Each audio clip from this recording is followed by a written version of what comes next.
think we're ready to start now. And today we're going to speak about, probably one of my all-time favorite shred techniques. At least it's one that's been with me for a long time. And I'm sure you've heard it a million times if you ever listen to a guitarist shred. And in fact, I'm willing to bet that there are people who think this technique was way overused during the 80s and the shred boom that happened following Yngwie Malmsteen. So it's a very cool technique, and today we're gonna make sure you get this technique down whether you are a complete beginner or whether you've already started with it and want to get more advanced. And actually this lesson is a bit of a follow-up to my previous one where I covered different stuff you can do with arpeggios. But I realized as I was doing this live stream here on YouTube that people were probably more interested in the actual technique I used when playing these arpeggios. And that's exactly what I'm gonna cover today. I'm gonna show you exactly how I do these sweeps and what you should think about to really get the technique down. And actually, we're not only gonna give you the information you need to get it down, but we're gonna make sure you can play it so that it actually sounds amazing.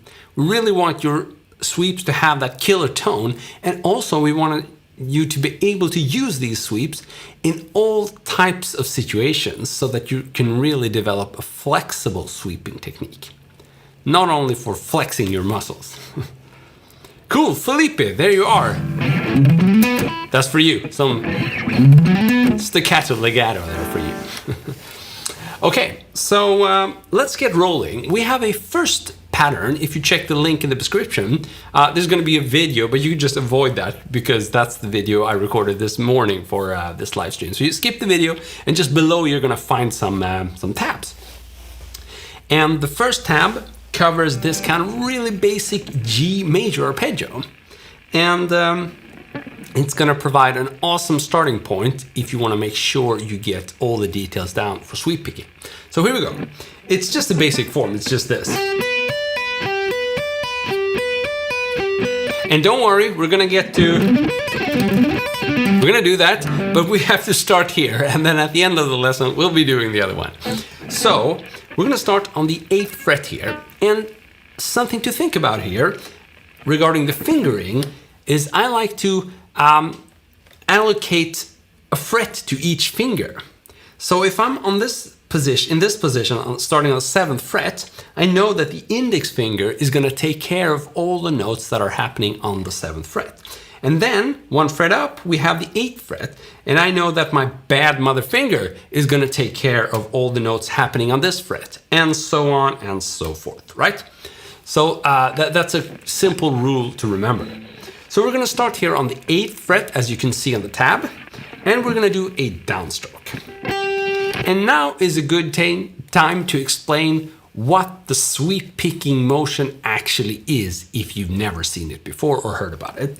Because when we're sweeping, we're making consecutive downstrokes or upstrokes. However, you should not do your downstrokes in the classical way where you play like that, down, down, down, down, down.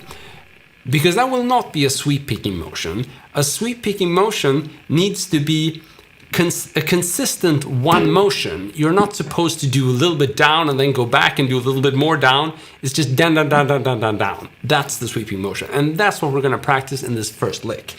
So that means I'm gonna play a downstroke, but I cannot do a wide motion because that is gonna land me on the wrong side of the neck string. And if that happens, I'm gonna have to do an upstroke.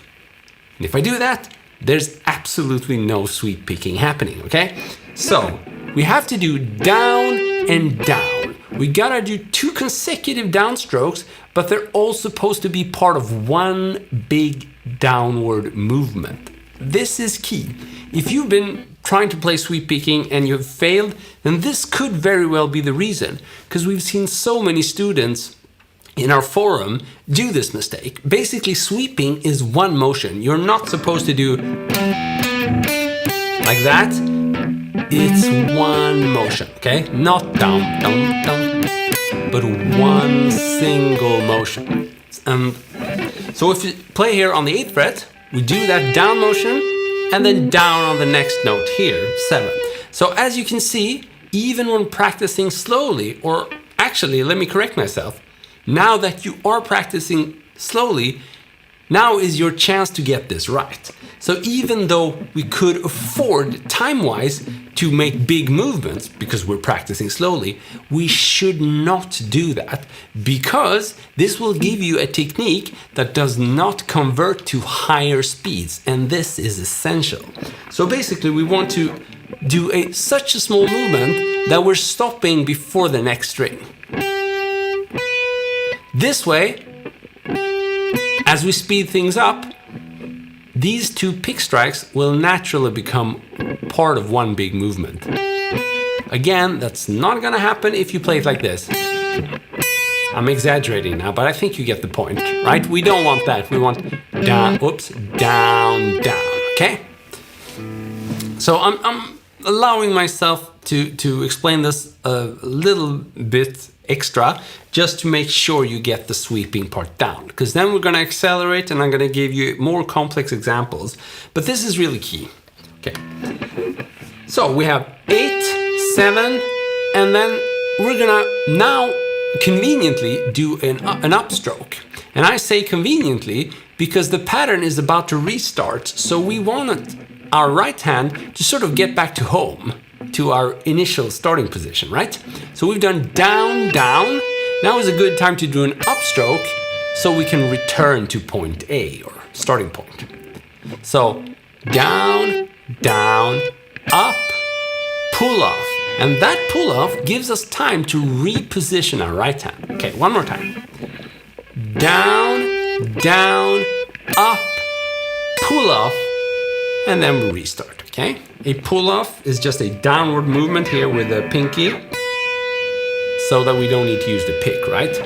We use the pick, pick, pick, pull-off, and then we restart, okay? So I'm gonna count now so you can get a feel for the rhythm. 1, 2, 3, 4, 1, 2, 3, 4, 1, 2, 3, 4, 1. So these are 16th notes, right? 4 notes per beat. 1, 2, 3, 4. Now if you look at my right hand, you can see these two individual downstrokes are no longer visible. We can just see one big downward movement, and that is the sweeping motion. Look at my right hand some more.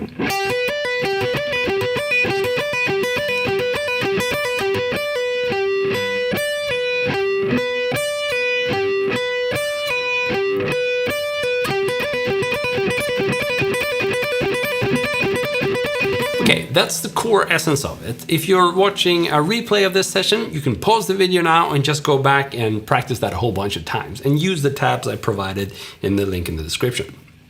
Okay, we're ready for step 2 now. We are gonna add one single note to this shape, and although it's just one note, it totally changes things, and it becomes one of my all-time favorite sweep picking patterns. It's such a basic but still extremely usable and movable pattern. So we're gonna do this now. Instead of starting on the 8th note, we're gonna start on the 8th fret here on the B string. Instead of doing that, we're gonna start on the 7th fret G string, and then we're just gonna move into the same pattern as previously. So we get 7, 8, 7, 10, and then we go back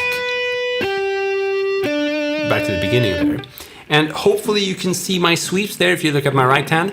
Down, down, down, up. Down, down, down, up. Down, down, down, up. Again, we're not doing down, down, down, up. We're doing down, down, down, up, with a minimal hand movement, so that, again, it's just part of one big sweeping movement. Okay, so the reason I like this shape so much is because, well, I guess I played it a lot, and I like moving around this shape. So let's see if we can.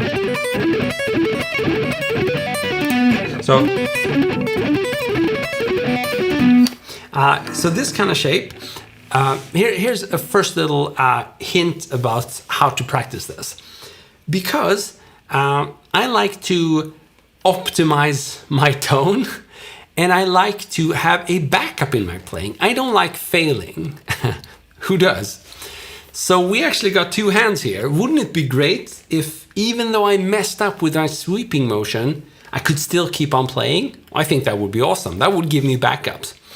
And also, I would like to be able to improvise a little bit with my pattern. Now, these are three different kind of wishes I have. I want great tone, I want backup, and I want to be able to improvise. How can I get all of that from this technique? These kind of thoughts led me to practicing sweep picking using my left hand only. Hey, what's up, Alexei? So, I actually, when I started out playing sweep picking, I didn't really sweep. I did this.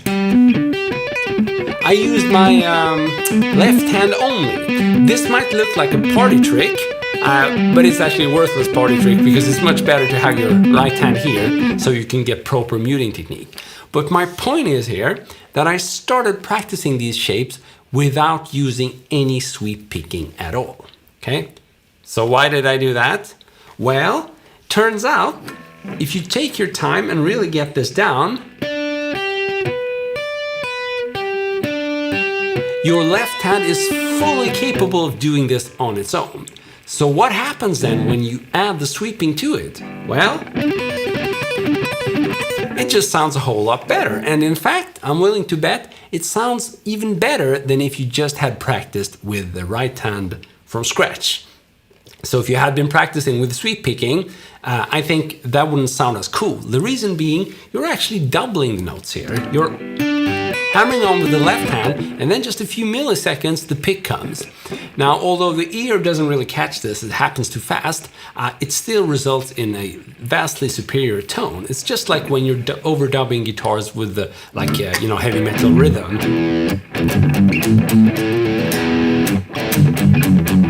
Like that. Hello, Baskucha, what's up? So, that's one of the big advantages practicing with the left hand only. But there are more, because if you look closely at my right hand when I'm playing this shape,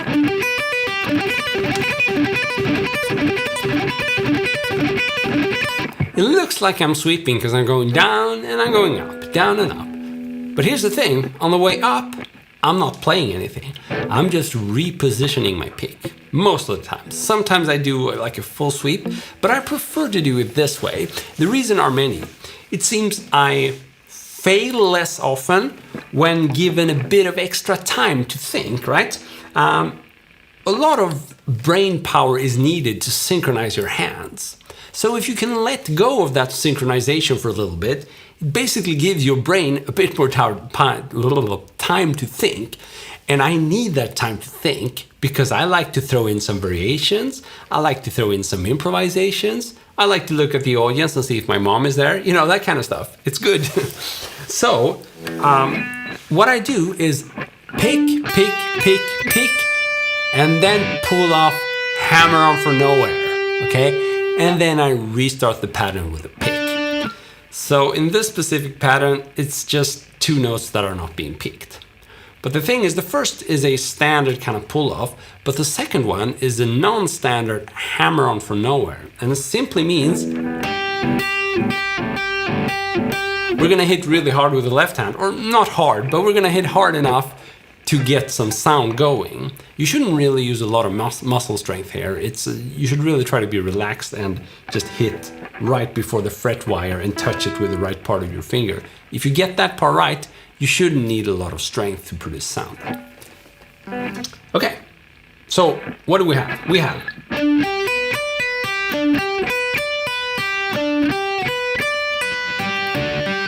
I just took my hand up in the air to show you that I'm really not picking at the end. And this is what gives me some fluidity and freedom. So basically,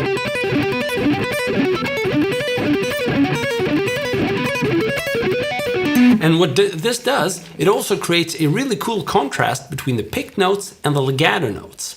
And a lot of times in music, we get cool sensation from contrast, whether it be, you have this soft verse and then you get a strong chorus, or it could be that you have a really staccato technique or it's really sounding staccato, and then you proceed to something that's smoother legato. And that's the kind of contrast we get when using sweep picking this way. I play sweep picking, and then I play legato, and then I return to sweep picking. And that gives us a really nice flow, if you ask me. Now, this is, of course, a matter of personal preference as well. So, it's just my perspective. Now, and it's up to you whether you want to use it, obviously. But third advantage, and maybe the biggest one for me, is that this kind of practicing where I only use my left hand, it also opens up a lot of possibilities in terms of improvisation and jamming and coming up with variations on the fly. So what I mean by this is, if I only play with my left hand, again, I don't have to spend as much brain power figuring out how to synchronize my hands. And that means I have a little bit of extra brain power to think of what do I do next? Where do I go? Now, if you're just performing a solo that you've memorized, maybe this isn't much of an issue. But to me, I've always been intrigued by not having to stick to like a fixed framework. I always want to be able to jam around and improvise. And my practicing for the last couple of 7 years have probably pretty much only been around being able to improvise better. So this has been extremely useful for me, because with the left hand only, it's much easier to improvise, because you don't have to figure out what the pick is going to do. And the pick is kind of tricky, because if you're used to strict alternate picking and you come in a certain situation where you get maybe a difficult string traverse, you have to, go over to the other side, and then you have to play an upstroke or whatever. That can really mess things up, which is the reason why, strong alternate pickers, they still tend to stick within their patterns, because it's so easy to mess up if you go outside. With legato, we don't really have that issue. So again, legato is really friendly technique to move things around.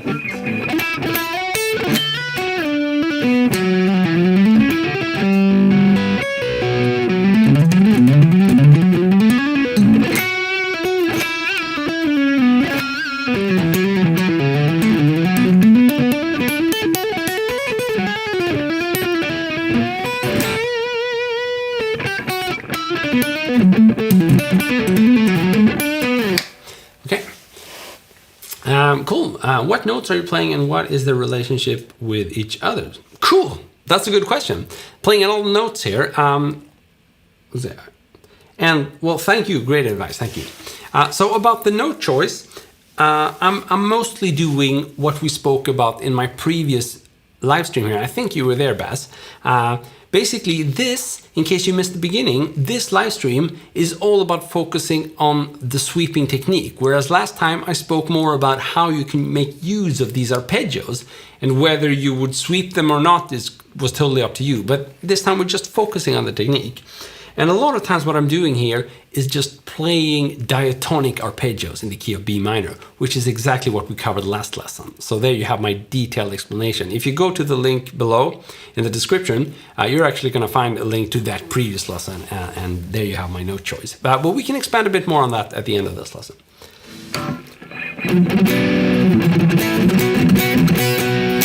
Let me just open the window, it's getting hot.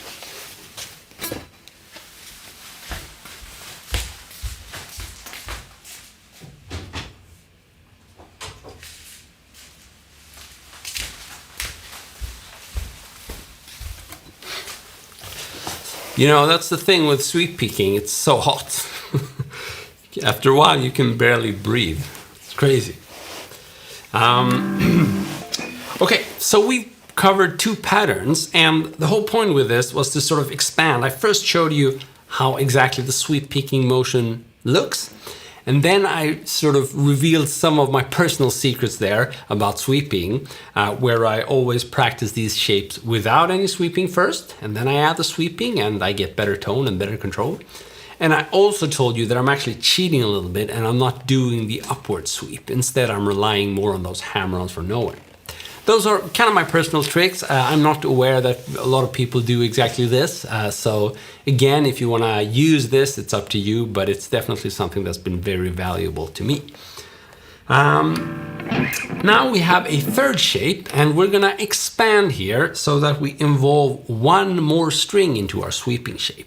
So in other words, we're gonna be adding the fourth string, which is the D string here, and we're gonna start on the 9th fret. And then we're just gonna sweep our way into this pattern that I've already showed you. So 9, 7, 8, 7, 10, and then we work our way backwards. Just one more note, and this makes it like a 4-note pattern again. So we have 1, 2, 3, 4, 1, 2, 3, 4, 1, 2, 3, 4, 1, 2, 3, 4. So again, the same applies to this. You can practice it without any sweeping. 1, 2, 3, 4, 1, 2, 3, 4, 1, 2, 3, 4, 1, 2, 3. And then you can add the sweeping.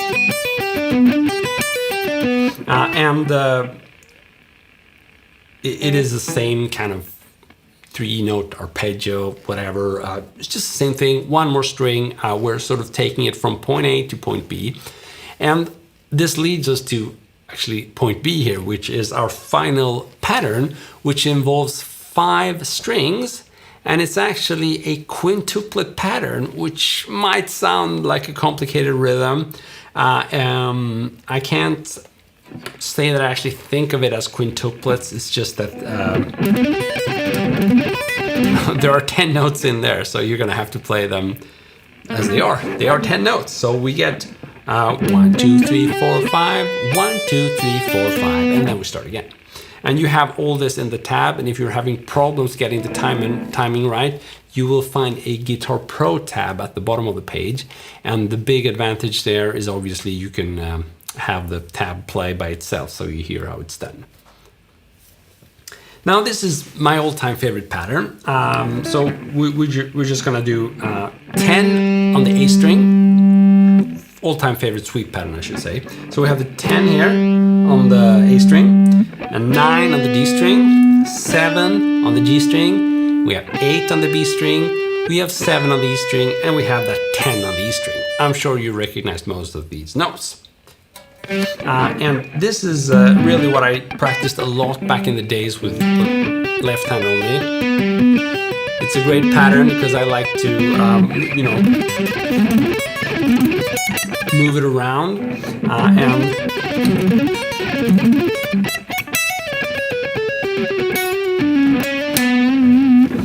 and everything applies to this one. But the big difference here is obviously we have many more notes, or at least more strings. We have some more notes, and that can be heard because we get finally that fluid, smoothly flowing stream of notes. That's what I'm trying to say, which is so characteristic to arpeggios and sweep picking, right? This is when we're speaking about it in terms of lead guitar. I think most people, when they think of arpeggios, they think of that, smooth flow. I think we get it here.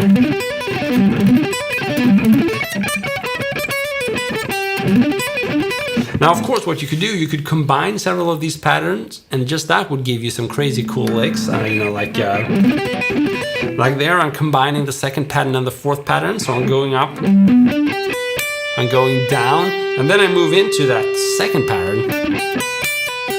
Now, if I do that and start moving up and down in different positions, then these patterns are going to give me a pretty much infinite amount of combinations there that I could use for jamming and just shredding and having fun.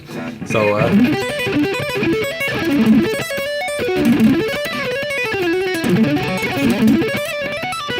whatever you want to do. The sky is the limit. Okay, so that was pretty much a walkthrough of how you could go about, or what patterns you could use. There are a lot of information here, so it might be a bit much to digest all at once, but go back to the beginning and just work your way through maybe a first pattern and then the second one, and then go back practicing the first one, and so on and so forth. And of course, practice over backing tracks. That's probably the most musical way you can start using these arpeggios.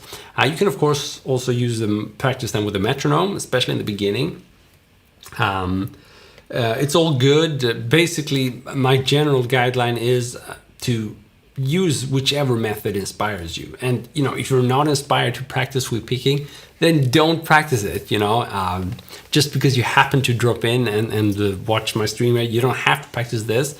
Maybe you're not even into shredding and playing fast, whatever. So we've got a lot of different content. So choose something that you love doing, and this happens to be one of the things that triggers me in terms of fast playing. It can be used as such a tasty build up, and and it's always nice because when you're sweeping, you're often doing it with arpeggios, and arpeggios are chord notes that are broken down and you play them separately.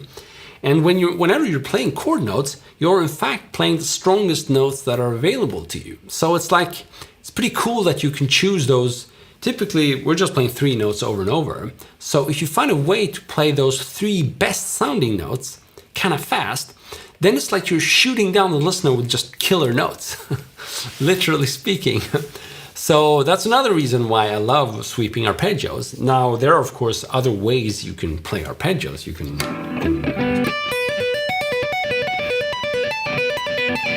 can tap them or whatever, a whole bunch of ways. But this is definitely a cool way to do it.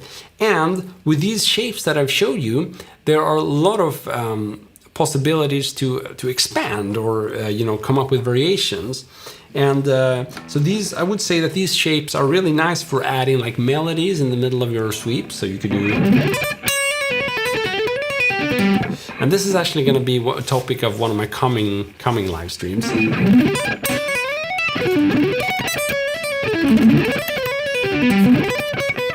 So these sound so much more musical if you can get like a melody going on top. You don't have to do the fast stuff all the time, right? So you can weave in a little bit of melody, you can slow down and all that good stuff.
Okay. Yeah, everything taken. What's up? Yeah, it is a hard and it's a good challenge. But I should also point out that if you're practicing this, in a relaxed way, you're not trying to push speed or anything like that, then it's super useful as an exercise as well. So it all goes down to whether you enjoy practicing this. If you don't enjoy practicing it, and then don't practice it. But if you do, you might feel that it's going to take me years to get to the point where I can play fast, but it's still fun to try. Then that exercise, even though you might not end up shredding with these sweeping licks, you could still really benefit from just practicing that exercise. Maybe in your songwriting, maybe in your rhythm guitar, whatever. So that's usually the way it goes. I'd say there are very few straight paths, if you see what I mean. Usually you think you're gonna start with point A and you're gonna go to point B, but that's rarely the way it is. You start from point A and then, you discover point C, and then you start going there, and then thanks to you going to point C, then you start seeing point F down there, and all of a sudden you land on a totally different place, which might be even better than what you originally anticipated. So again, as long as you practice and you're being inspired and it's fun, then it's all good. So you shouldn't really push yourself towards, I have to see results, I have to play faster. That usually never works out. It just results in a tense technique, and I advise you to avoid that. However, just practicing because you think it's fun, that's usually awesome. It moves you further down the path to awesomeness.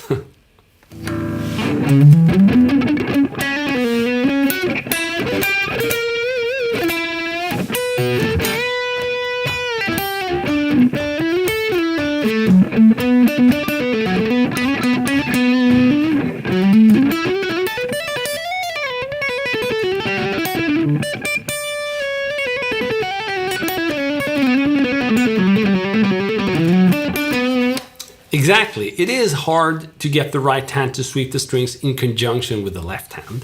That's the hand synchronization part. It is hard. I found that just, again, practicing with my left hand first, it seemed to help for that as well. Again, because I could probably focus a bit more on the right hand as I included that one in the mix. But since I started out with the left hand only, it allowed me to sort of focus on one place only. And when that felt good, I could start looking at the right hand and focus on that. So, yeah, exactly. Slow is best in the beginning. That is definitely a good conclusion there. If you're taking it slow and you make sure you're in sync and you make sure you're practicing with precision, then good things are going to come. There's a quote which I cannot say often enough. And is on guitar, speed is the byproduct of accuracy. That's such a good quote, so it needs to be repeated.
Alexei, by the way, thanks for complimenting my guitar. It is a cool guitar. It's an RG 652AHM, and I think it's very cool. It has all the, classic RG characteristics with the super thin neck and all of that good stuff. But it's a more kind of, well, obviously it's a more or less heavy metal oriented RG, and that's what I like about it, because I like the playabilities of the RGs, but I'm not as much into metal and shredding as I used to be, at least. So I like low output pickups and just nice woods that give me a lot of punchiness and stuff like that. Randy, what's up? So by the way, what I wanted to cover here, I've done that now. So if you have any questions or would like me to cover anything else, I'm all here for you. So feel free to shoot. Gonna just charge the batteries with a little bit of sugar here.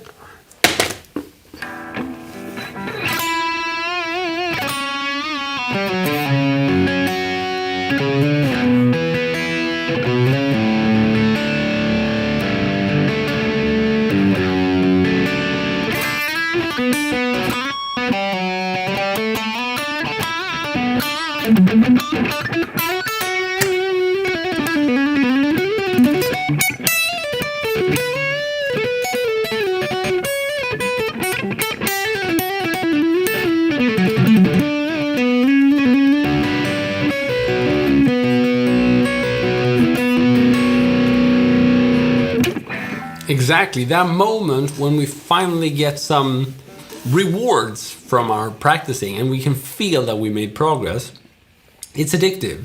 And that's definitely the reason why I got started practicing more seriously, because I love that feeling.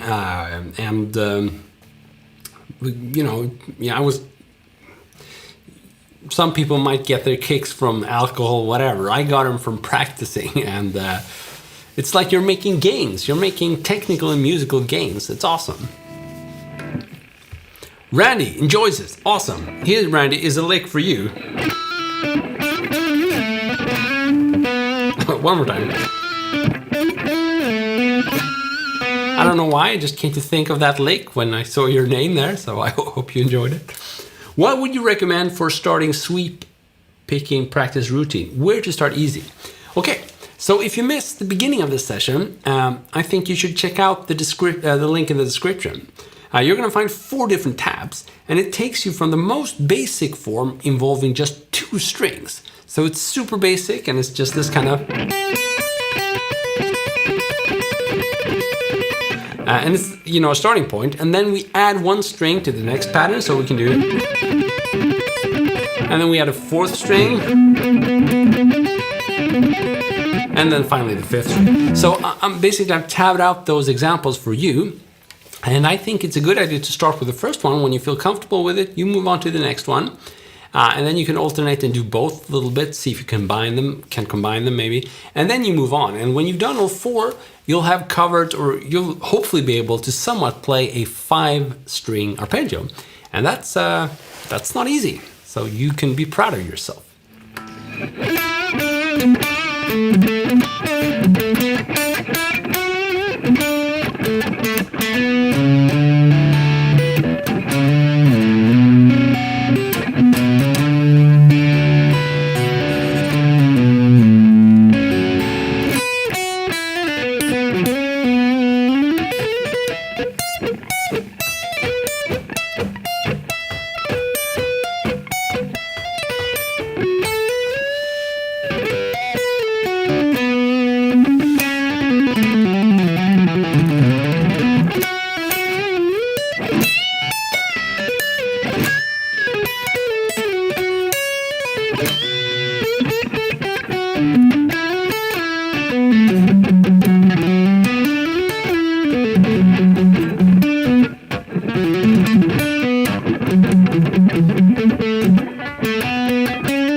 Thanks for the good words, everything taken.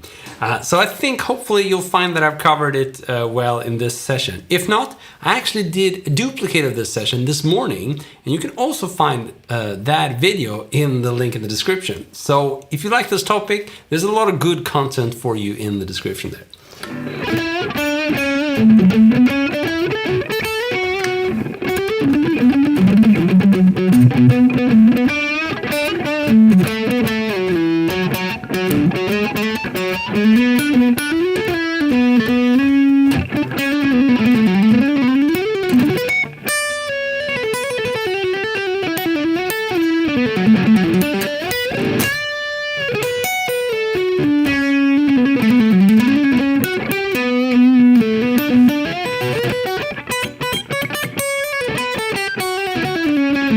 Oh, I'm sorry, I don't know any D solos. Yeah, just a rainbow in the dark. That's all I can give you, sorry.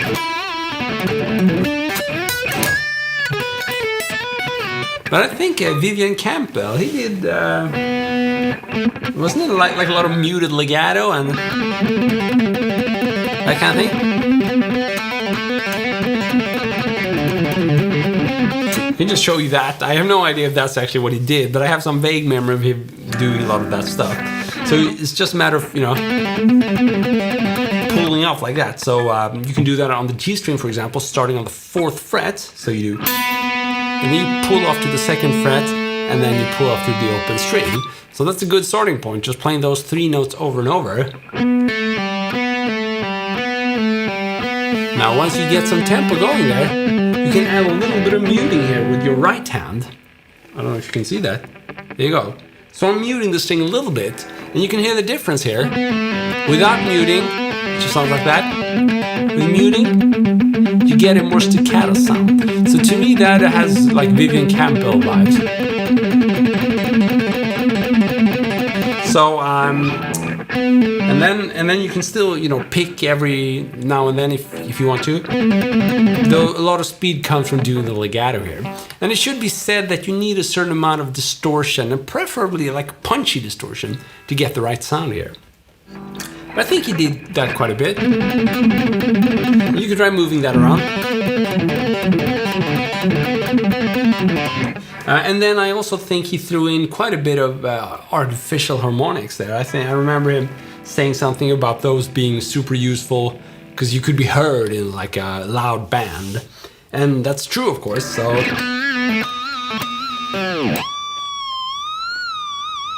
that kind of thing, right? So if you want to try that out, it's a matter of lightly touching the string just as you're picking, or like a millisecond afterwards, and that is achieved by holding the pick in a way so that just a little bit sticks out. So what's going to happen is that as you're picking the string, you're also dampening it with the thumb, and that's what triggers the artificial harmonic. Now it might be a little bit hard to find it in the beginning, and you're going to have to try to move around until you get that typical noise or sound.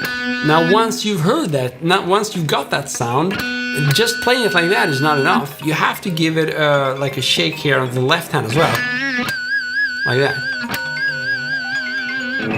I'm sorry, that's the phone. I'm just gonna have to... Hallå Kristoffer?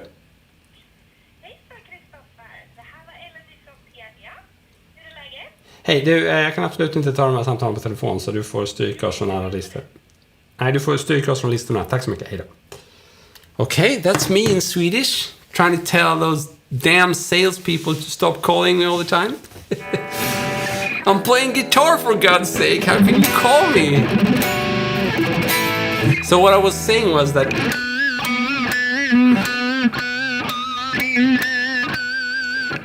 once you've got that squeal going, you also have to shake it a little bit. Otherwise, it's not going to be heard. So that's what gives it the characteristic sound.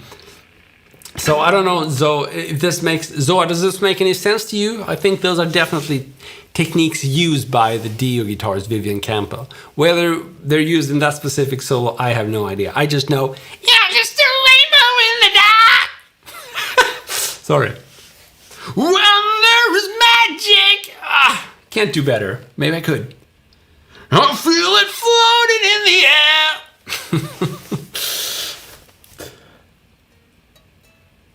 Have you applied for your extended card warranty?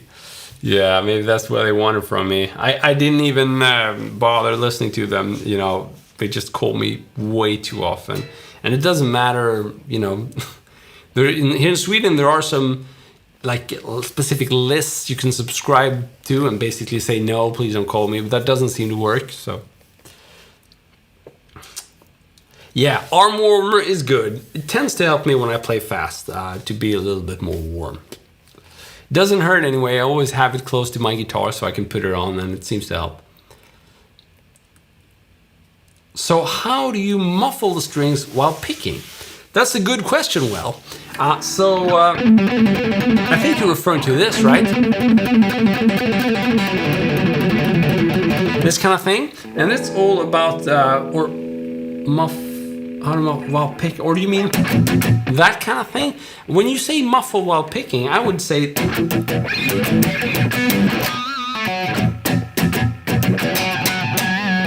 I would either think you're referring to this kind of thing where you softly touch the strings, like that.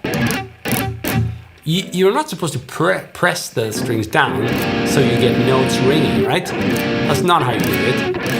You should just lightly touch the string. Okay, so not lightly touching, that works for muffled strings. Now, if you're referring to like the muting sound, it comes from here, the palm touching the string right where the string begins or ends, however you want to look at it. And also,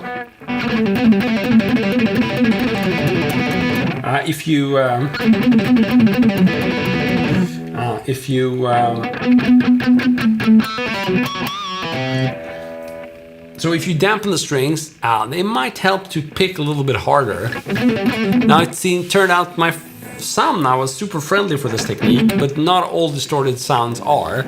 So you might need a little bit extra punch there in your tone to get that tone, or get that sound, that kind of staccato sound. Yeah, I should shred the guitar on the phone. Good idea. I'm gonna try that next time.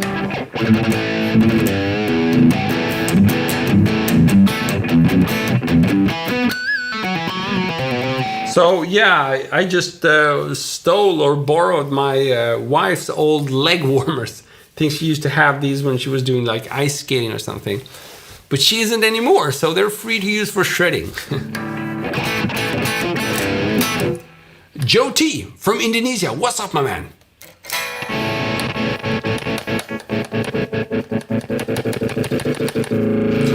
Sometimes when there's oxidation happening, you need to do that. It looks a bit crazy, but...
Sorry, I jammed away.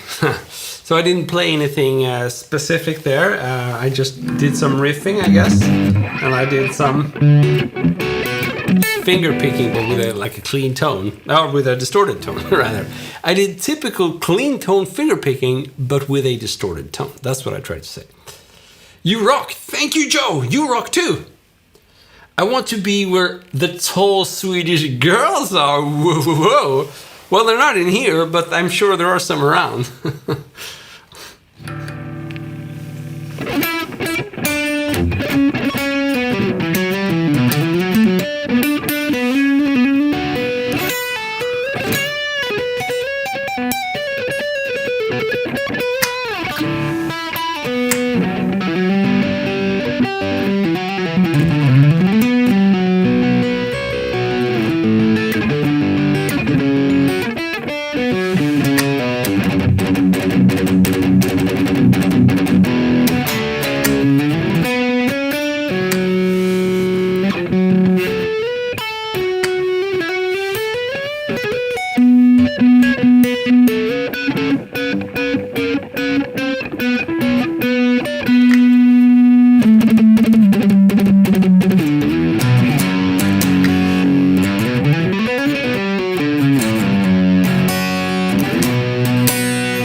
So I'm just jamming away here, but obviously you can stop me at any time if you want to ask something or just have some random statement, or just jam with me. I'm happening to be in the key of B minor now.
Cool. So live guitar clinics on Zoom or Discord. That's a cool idea.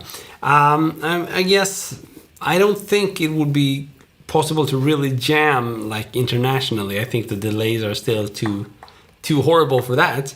But just having like a big private session with the guitars, that's a cool idea actually. I haven't really thought of doing that. I've tried to do some like private lessons just over Skype, and that works pretty well. But having like a bigger group, that's a cool idea actually. Definitely could be elaborated on. I'm just trying to get back right now into doing more live streams on YouTube and Facebook. I used to do them a lot, But I've always wanted to sort of feel that my concepts are somewhat fresh, and I don't like repeating myself. So now I think I found a better setup where I actually have a more strict teaching topic in the beginning of every session, and then we have it more open towards the end, so people can choose to ask whatever they want, and we can cover other topics towards the end of the session. And that seems to work pretty well right now. So I'm still trying to fine tune that specific concept. But yeah, cool idea. Definitely could try that.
Question, if you don't mind, how are you routing your audio path? I know it's not the camera. Exactly. So I have my guitar that goes straight into the Kemper, straight into the computer. So any digital amp is going to do that fine. And then I have my spoken voice, which you can hear through like a C414, like a condenser microphone, and that's it. So just two sources, and so I have two inputs on my sound card. So I have both in the middle, and then it's a matter of syncing a little bit. I have two cameras, so you have to make sure they're in sync, and most of the time they're not. So you have to introduce a delay to one of them. So it takes a little bit of setup there, but yeah.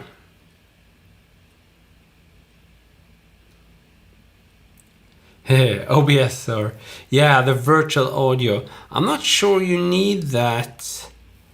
The virtual audio maybe is more needed when you have if you want to play to a backing track on the computer, then you have to mix the computer audio with your guitar audio, and then I think you have to start virtualizing stuff. But I don't think it's really that needed. So what I do now, I don't mix with any backing tracks, so it works kind of simpler. Yeah, exactly. The C414, it's a really nice microphone. Oh yeah, and I also have like a real compressor. So the C414 goes into like a DBX 286S, and so that's like a classic mic preamp processor. So I have some real analog compression happening. Well, I've had it for a long time, so I guess I could do it digitally, but it tends to complicate things in the live stream because as soon as you have to process something in real time, it introduces a delay, and then everything gets wackier. So I actually don't like doing a lot of processing in the digital processing from my computer. My computer has to work with the video stream anyway, so I don't want to expose it to lots of audio. Play death metal, dude!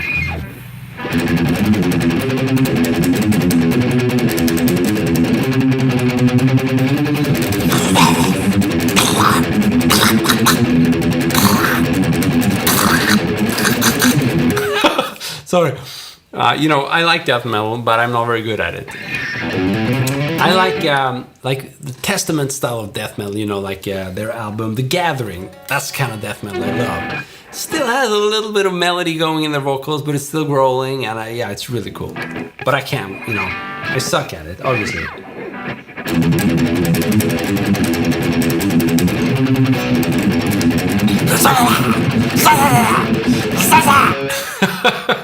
I'm really sorry for that. Couldn't help myself.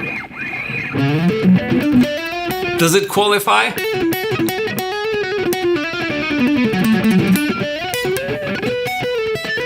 Room Penis. I'm really sorry. I suck at death metal. That's my best attempt.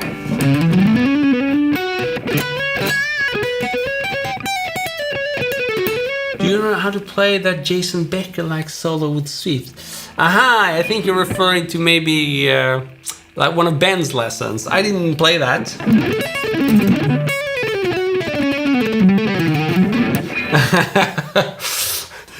Arthur, yeah, he wanted death metal and he got happy metal or something. I'm sorry.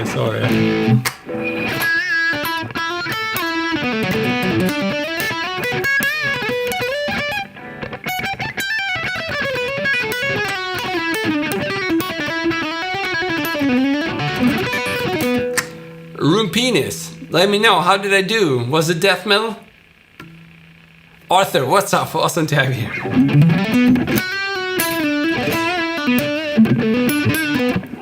Does it qualify as death metal? I'm really sorry, I think it doesn't.